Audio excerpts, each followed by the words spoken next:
Bonjour et bienvenue sur notre podcast Concrètement, comment on fait? Le podcast où nous prenons le temps de répondre à vos questions de manière concrète en une dizaine de minutes. Alors la question du jour est comment savoir si mes projets sont de Dieu ou pas?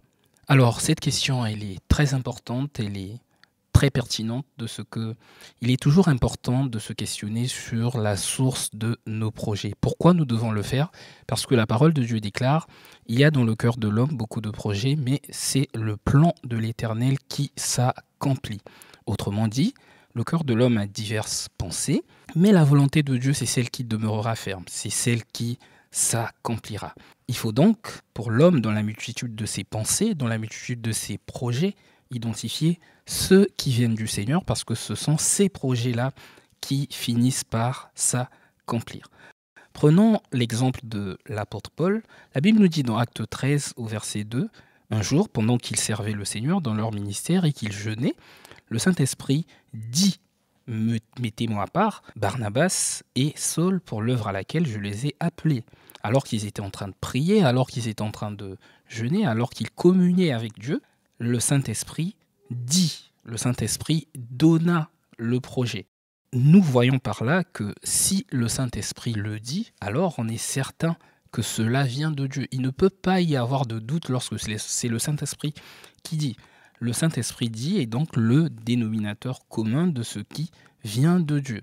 Et la Bible nous enseigne que l'Esprit a plusieurs canaux. Dieu parle de plusieurs manières. Il nous dit dans Job 33 au verset 14, « Dieu parle cependant tantôt d'une manière, tantôt d'une autre, et on n'y prend point garde. » Et une version plus ancienne dit, à la vérité, Dieu parle une fois, même deux fois, on n'y fait pas attention. Le problème, c'est que il y a des projets qui nous viennent de Dieu, mais notre plus grand problème, ce n'est pas tant le fait que les projets viennent de Dieu, mais c'est beaucoup plus le fait que nous ne prenons pas garde à ce qui vient de Dieu.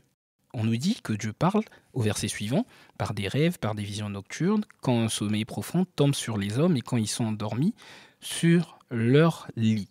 Mais alors, comment je fais de manière concrète pour savoir si ce projet, si ce rêve, si cette vision me vient de Dieu?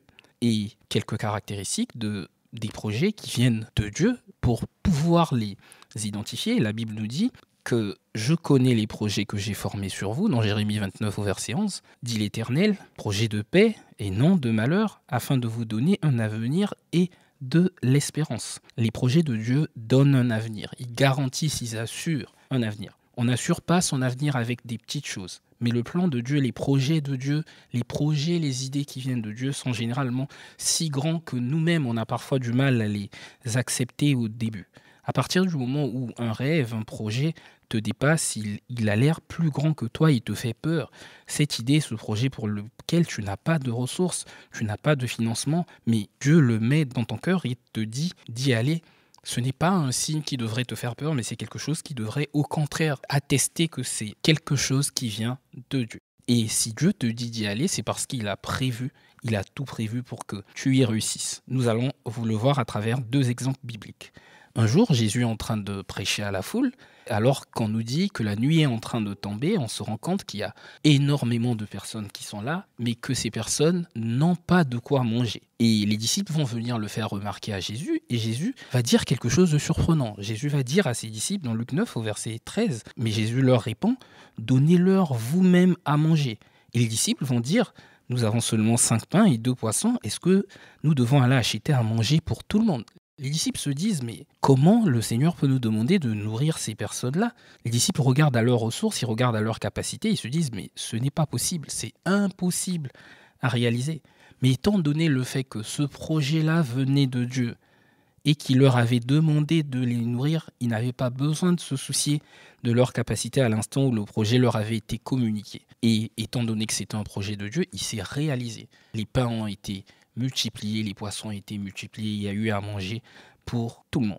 Et dans la Bible, on a tellement d'exemples de la sorte de ce que les projets de Dieu, ils nous dépassent en général. Et Gédéon est un bon exemple. Gédéon, un jour, l'ange de l'Éternel va lui apparaître et va l'appeler vaillant héros. Et Gédéon va tout d'un coup se mettre à dire « Oui, si tu es avec nous, si tu es toujours avec nous, notre Dieu, pourquoi nous sommes assaillis par les Madianites ?» Et là, on a encore une autre vérité de ce que les projets sont divins ou pas. Pour reconnaître qu'un projet est divin, cela peut venir du fait que Dieu a déposé en toi un fardeau, un battement de cœur spécifique, quelque chose qui te fait mal, comme c'était le cas pour Gédéon. Lorsque Dieu lui apparaît, la première des choses qu'il dit, c'est « Seigneur, si tu es toujours avec nous, pourquoi les Madianites nous oppressent? Pourquoi ?» Parce que c'est quelque chose qui faisait mal à Gédéon, c'est quelque chose qui dérangeait Gédéon. Lorsque il va avoir cette conversation-là, puis Dieu va lui dire d'accomplir cette mission, de délivrer son peuple de l'oppression des Madianites. Dans Juge 6, versets 14 à 15, l'Éternel se tourna vers lui et lui dit « Va avec cette force que tu as et délivre Israël de la main de Madian. N'est-ce pas moi qui t'envoie ?» Gédéon lui dit « Ah, mon Seigneur, avec quoi délivrerai-je Israël? Voici ma famille la plus pauvre en Manassé, et je suis le plus petit dans la maison de mon père. » Il a trouvé cette chose encore trop grande pour lui, comme les disciples ont trouvé cette chose trop grande pour eux.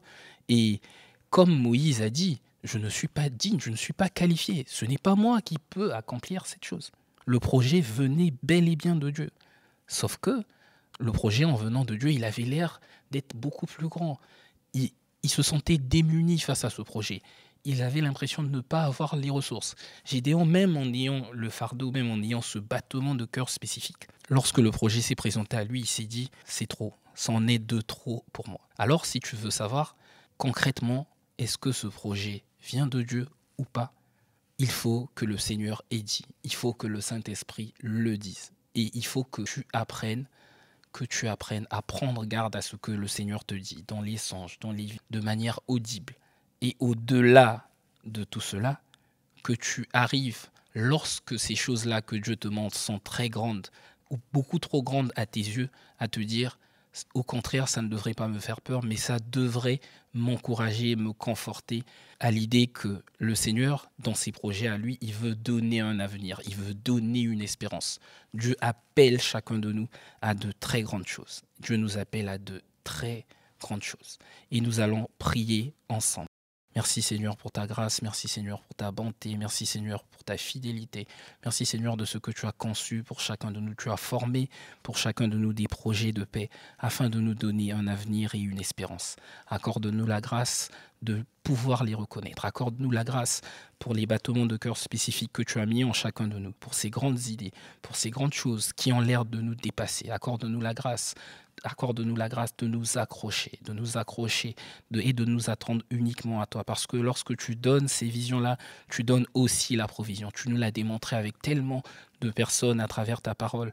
Et Seigneur, nous voulons au travers de ce temps, nous aussi, que tu puisses faire grandir cette conviction en chacun de nous, que tu puisses asseoir cette espérance et cette assurance en chacun de nous et que chacun de nous arrive à accomplir les desseins divins, les projets divins que tu as prévus pour lui. Dans le nom de Jésus, avec action de grâce, nous avons prié et nous disons Amen. Alors nous arrivons au terme de notre podcast. Abonnez-vous pour ne rater aucun épisode. Partagez et mettez en commentaire si la réponse apportée vous a aidé et surtout si vous avez d'autres questions pour que nous puissions y répondre. Merci.